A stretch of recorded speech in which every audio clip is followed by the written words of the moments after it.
Hi, I'm Alyssa Ford Morell. I'm an Extension Master Gardener with the Master Gardeners of Northern Virginia. Here today to talk about an invasive plant, English ivy.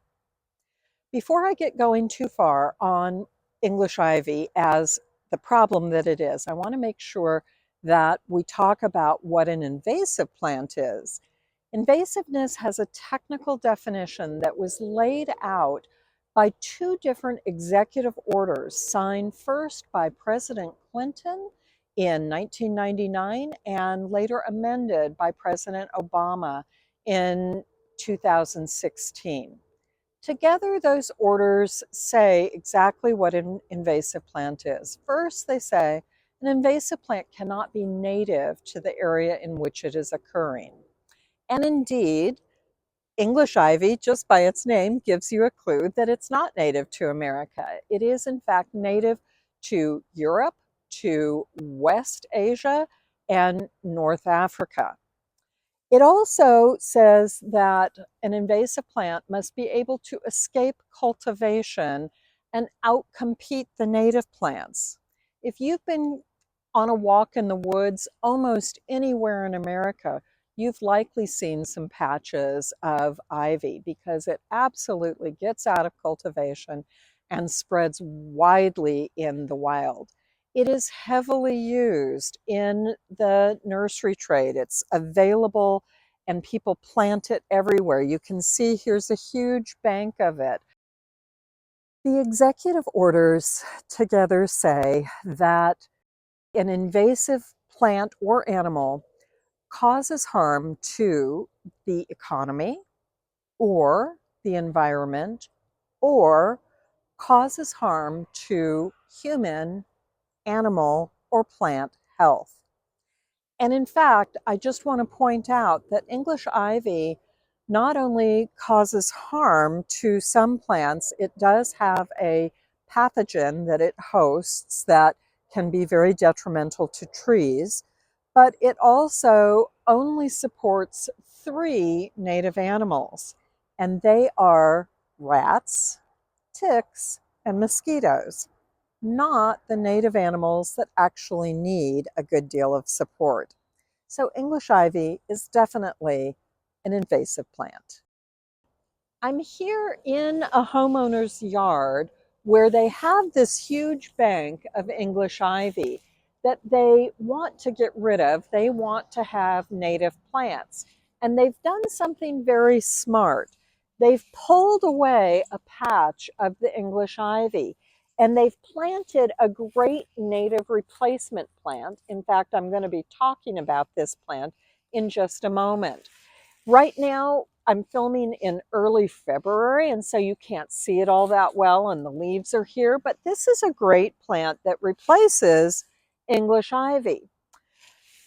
English ivy is often planted on banks like this because people think it's great for erosion control.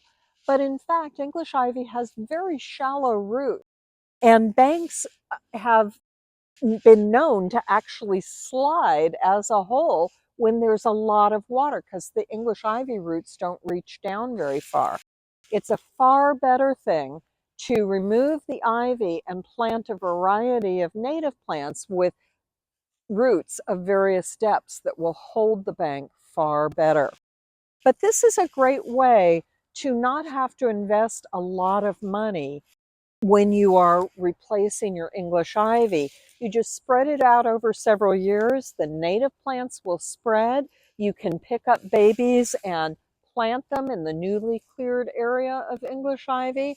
And over time, it changes from a bank of English ivy to a bank of native plants. English ivy not only spreads as a ground cover, but when it hits a tree, it's going to climb it. It has a real particular reason for doing that, and that is because English ivy actually needs to climb high in order to reach sexual maturity, which you probably didn't know that most of the ivy on the ground is sexually immature, but in the trees, when it gets high, it actually changes the leaf shape and will bloom and set berries. This is a typical leaf shape here. You can see it has 3 to 5 points. Interestingly, this tree actually has some ivy that has reached sexual maturity this low. And you can see that this leaf does not have 3 to 5 points. It's paddle shaped with a tip only at the end. And here are the berries that set this past season.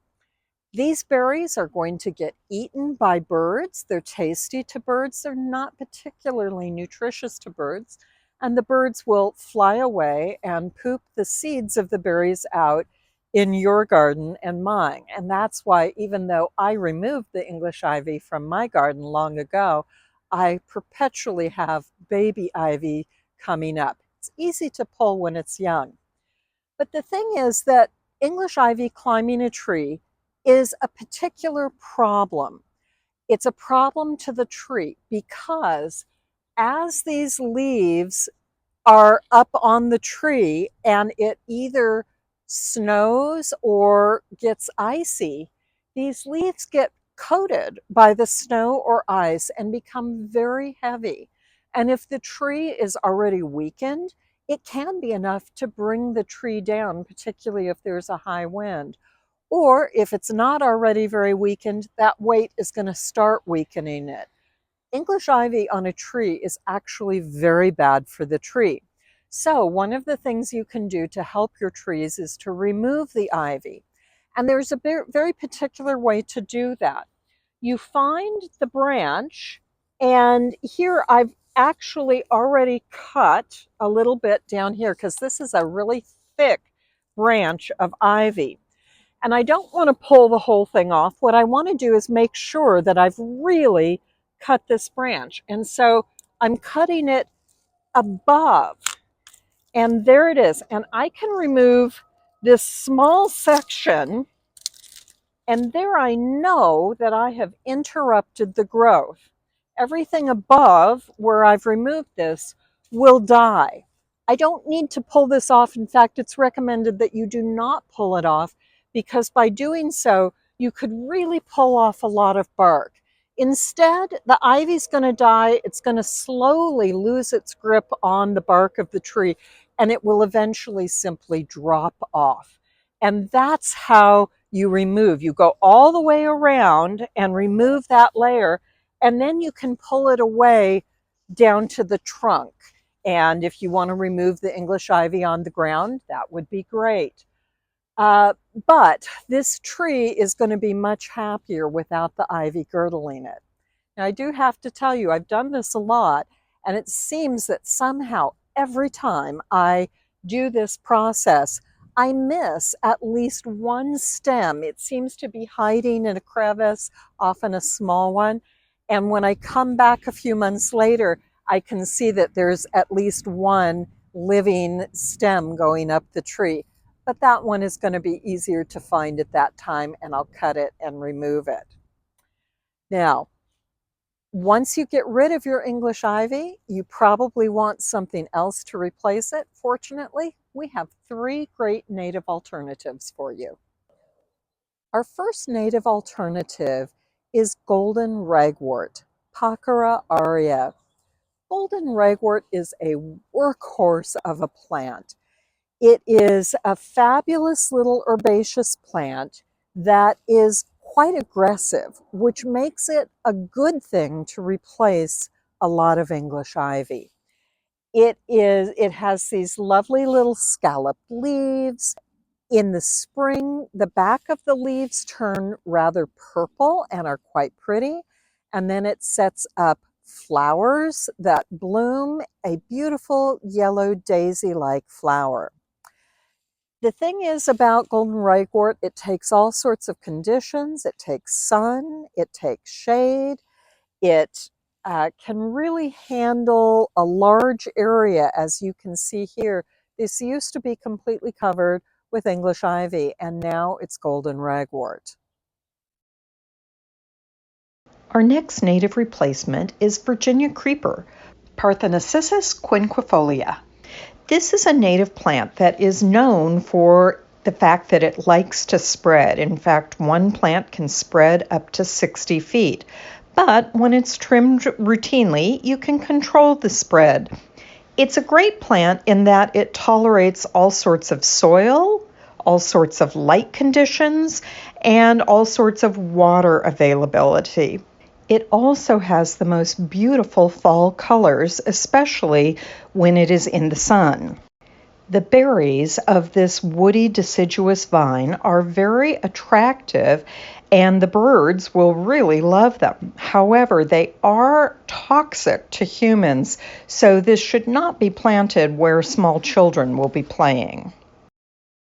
The last plant I want to suggest as a replacement for English ivy is wild strawberry, Fragaria virginiana. This sweet little plant is, in fact, one of the parents of commercial strawberries that we buy in stores. And the fruit, while tiny, is very, very tasty and is available from April through June. Wild strawberry attracts butterflies and is actually a larval host to the gray hair streak. It also is of great value to native bees. Please note that the white flowers of wild strawberry are distinctive from the yellow flowers of false strawberry, which is a weed that often shows up in our gardens. Whichever of these great native plants you choose to replace invasive English ivy, I wish you happy gardening.